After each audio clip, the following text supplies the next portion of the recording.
noodle lang yung in-order nun ah. So kaya nagpunta yun? Anong oras na, naghihintay na sila Lola Gracia.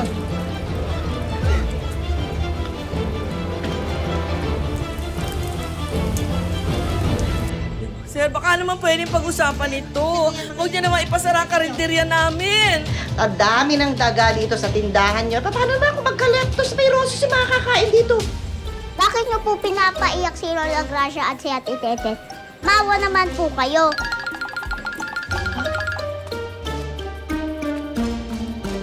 Ay! Uy! Diyos talaga si Neneng, hayaan mo na. Ay, ano ba yun? Nagawa lang nila ang Papaaway trabaho tayo. nila. Yun pa, ha? Yun pa. Pipitin niyo. Ayan pa. Sige. Yan. Yan ang napapala mo. Yan ang napapala ng mga taong intrimitida kagaya nyo. Yan ang napapala ng mga taong umaapi sa'yo. Nasabi ko naman sa'yo, si ate ang bahala, di ba? Mahal mo talaga ako, ate, ah. Thank you. Pero, alam mo, kanina mo pa nilalantakan yung chicharon, eh. Baka naman pwedeng hinay-hinay lang.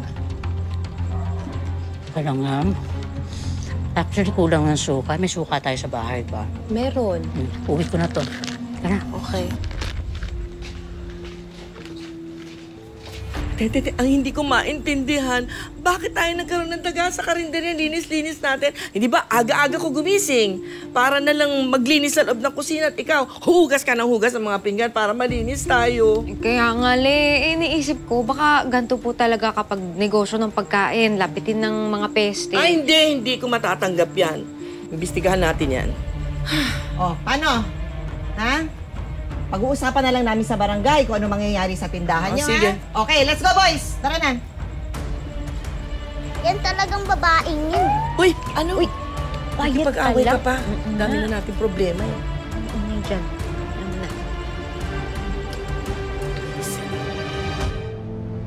Tulad ng sinabi ko kanina, di ba? Hindi na palang buhay ko. Kanina, di ba, tinulong sa restaurant, in-order ko lahat ng pagkakain sa menu. Pero may isa, wala kang kinain. Bakit? Hindi mo ako namimiss? Bitawan mo ako! Bitawan mo ko! Bakit? May nakilala ka na, ano? Doon sa malasang lugar na yon? Ha? Bitawan mo ako! Ano ba? Hindi pwede. Ganito na lang. Ha? Total naman, pakakasalan kita. Tapos, aminin mo sa akin kung saan nakatago yung pera ng tatay mo. Yung tatay mong patay na. Yung pinatay ko. Naiintindihan mo? Ha? Naiintindihan mo? Alay!